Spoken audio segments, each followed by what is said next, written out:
The Cubs sent Matt Shaw down in mid-April because he was struggling.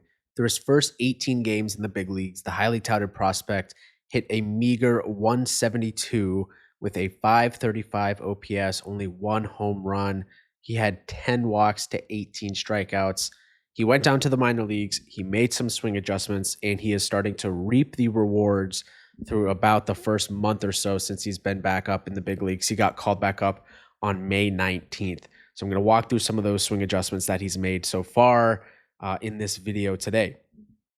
So on the left, as you can see very clearly, we have pre-swing adjustments. This is against AJ Puck in the Diamondback series in April. And then post adjustments, this was against Tarek Skubal on Friday in Detroit. Obviously, Skubal being, probably the best pitcher in the major leagues right now. Certainly a very tough at-bat for Shaw. So the first thing you're going to notice, it's very pronounced. Shaw was known for having a funky setup, and you can see it here. He's hunched over. Now he's much more upright in his stance.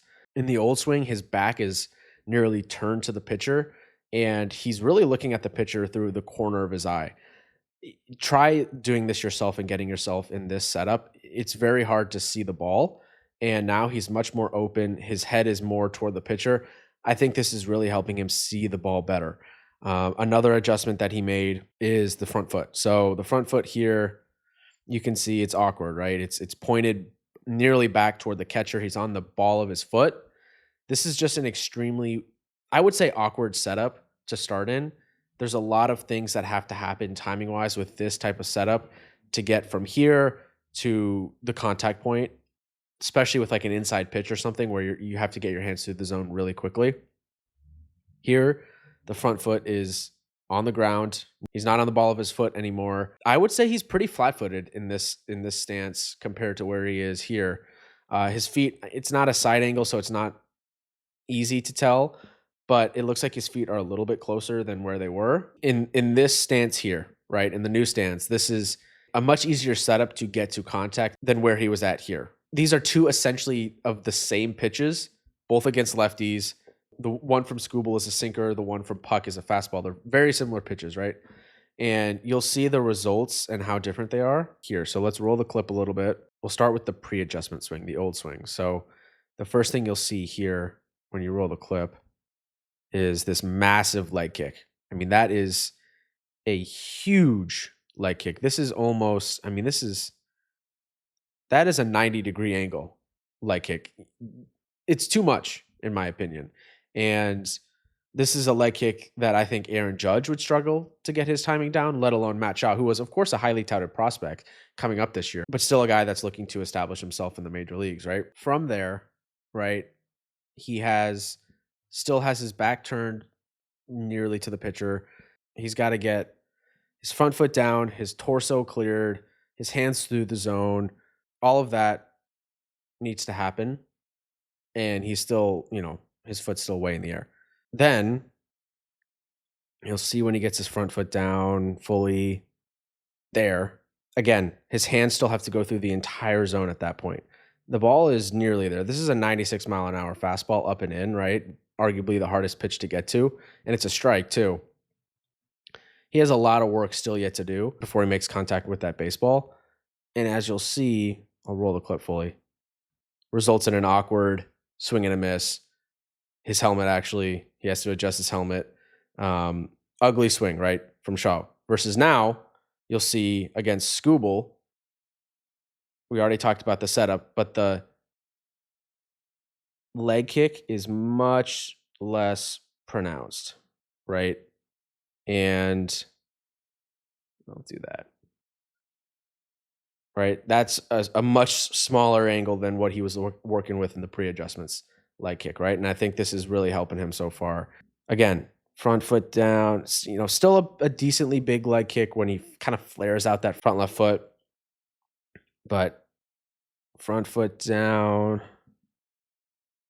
gets his front foot down like right there. And the ball's kind of invisible at that point. But look where his torso is versus where it was back there, right? Huge adjustment.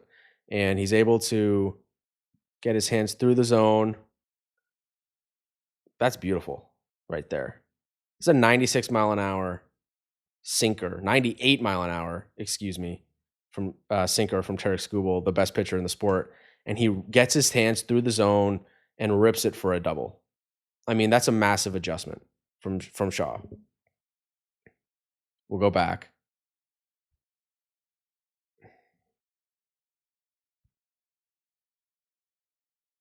Nice setup. A lot less going on. Small leg kick. Foot down, hands through the zone. Nice, short, compact. Versus when you go back to the old swing, awkward setup, back toward the pitcher, massive leg kick, front foot down a little bit late, and his head spins off the ball, right? And he's missing a 96 mile an hour fastball. Same pitch, head down, head on the ball, eye on the ball, beautiful contact. That's a double for Matt Shaw. The very involved swing from Shaw, his previous swing, caused him to be late on a lot of pitches that he really just shouldn't have been. Here we have a 97 mile an hour fastball in on his hands that he's late on, and he flies out to second base. That's a pitch that you should be getting your hands through the zone on and ripping it to left field.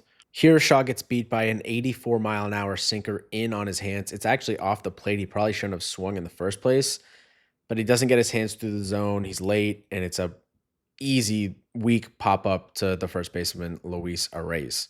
Last old stance clip I'll play. Here he gets an 89 mile an hour changeup inside. I mean, that's a pitch you probably should be crushing. Instead, it's a weak contact, low exit velocity, ground out to the second baseman.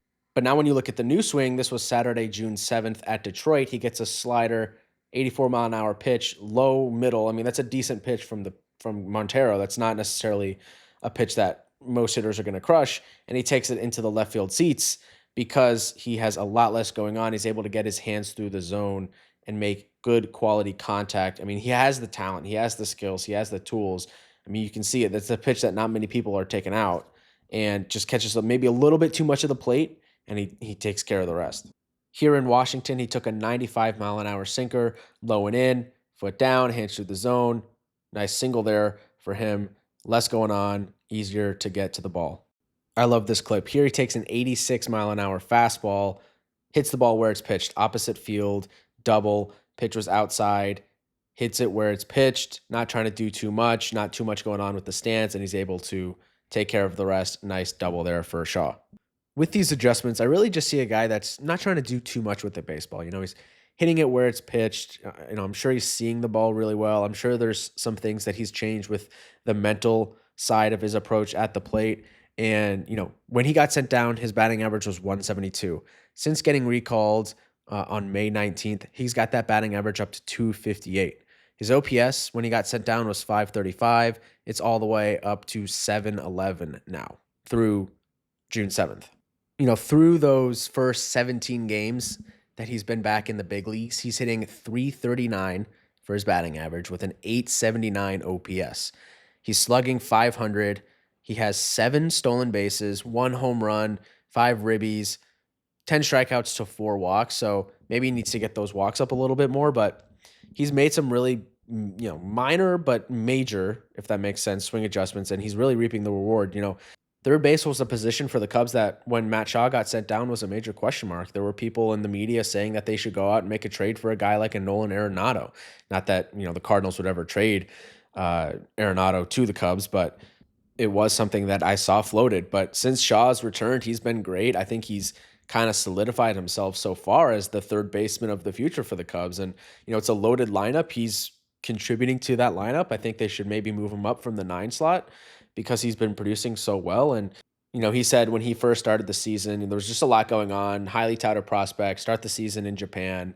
But he got down to the minor leagues. I think it was good for him. He made these swing adjustments, and he's been great. It looks like the Cubs have a third baseman in Shaw. Subscribe and follow for more content like this. Also tune into the Locked In Sports podcast. We're recording 2 podcasts a week talking all things Major League Baseball with a focus on the Yankees at the beginning of the podcast. But hope you guys enjoyed, and we'll catch you guys on the next video.